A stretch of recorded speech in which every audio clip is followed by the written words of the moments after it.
Welcome back. Well, the cues across Asia, the markets that are trading have been largely positive, and many of them are managing some green. So let's see how we start off. But in the meantime, there you go. That's the implied open suggesting at least a 30-point pop at the open. Now, in the meantime, let's look at the stocks to track today. And our team is standing by with the CNBC TV 18 list of top stocks to watch. Guys, good morning and I was about to say happy Monday. No, happy Thursday to all of you. So, Darshan, let's open with you. Ola Electric and Nalco. What's the news?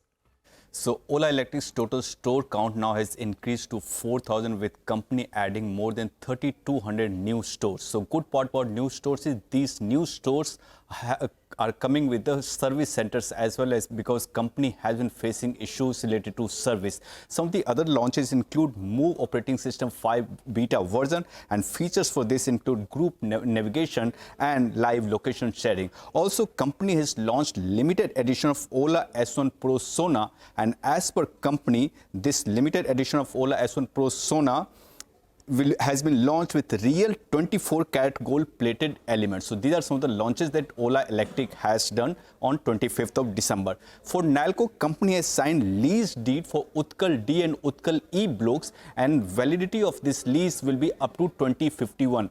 Remember, in April 2021, only company was granted lease for both these blocks. So what will these two blocks do, and basically what are the positive? First, coal production capacity will increase to 4 million ton per annum, and it will help company meet coal requirement of its captive power plant. So on the back of this, I'm going with green for both Ola Electric and Nalco.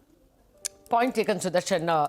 I guess it's something most investors are familiar, that power is the biggest raw material for aluminium companies. It's even more expensive than the bauxite raw material that they pay for. And therefore, the coal blocks become extremely important for the in-house power for Nalco. And Ola, of course, a stock of interest always. Let's get to Vinny. Now, Vinny, you have a bunch of stocks on your radar?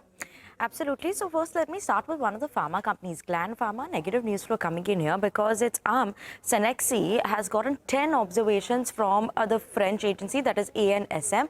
Now, 10 observations, the nature of these observations we'll get to know in the next few days, let's say a week, that we'll be watching out for. But 10 observations is a big number there. The inspection was carried out between 9th of December to 19th of December, and a bit of a negative, so let's expect some bit of a down move coming in for Gland Pharma. Then we have Panacea Biotech, that's in focus. Positive news flow coming in here after the company has received a letter of award from UNICEF, and this is for supplying 115 million doses of a bivalent oral polio vaccine. This is worth around 127 crore rupees, or US dollars is around $15 million, so keeping an eye on that one. Lastly, we have Max Estates, that's also in focus. Now, the company has acquired 3 floors in Max Towers by Max Tower Private Limited, which is a subsidiary of the company. So this is a related party transaction that is taking place between the company. It's at an arm's length price. It's valued at around 105 crore rupees. This acquisition is actually aligning the strategy that the companies have to consolidate the ownership of Max Tower with Max Tower Private Limited. So keeping an eye on this one. Other than that, obviously they've additionally said that they are investing in the company there's an investment by the company in New York Life Insurance Company, which is in Gurugram. So keep an eye on the stock today, expecting some bit of a positive move here. Okay, all right, got that. Thanks very much, Vinny, for all of those stocks. Upasana is joining, and she's tracking a couple of names as well this morning. Upasana, tell us more. Good morning. First up, let me start with EPAC Durable. The stock will be in focus as company has provided a clarification to the media reports stating that the China's TV company plans to buy 26% stake in company's subsidiary. Now, companies clarify that the business discussions are currently in the preliminary stage. Next up is Welspun Corp. Now, Saudi Arabia associated company, that is East Pipes Integrated, has announced a multi-contract sign-off with Saudi Real Estate Infra and Al Rasid Trading and Contracting Company. And mind you that the total order value is around 130 crores, which is mainly for manufacturing supply of steel pipes and coatings. Seagull India will also be in focus as one of the subsidiary of the company has executed concession agreement with NHAI for a project worth nearly 981 crores. Next up is BPCL. The companies emerged as the lowest bidder for 150 megawatt solar PV project from NTPC worth nearly about 756 crores. Now, the projected annual revenue for this project is around 100 crores by producing 400 million units of clean energy.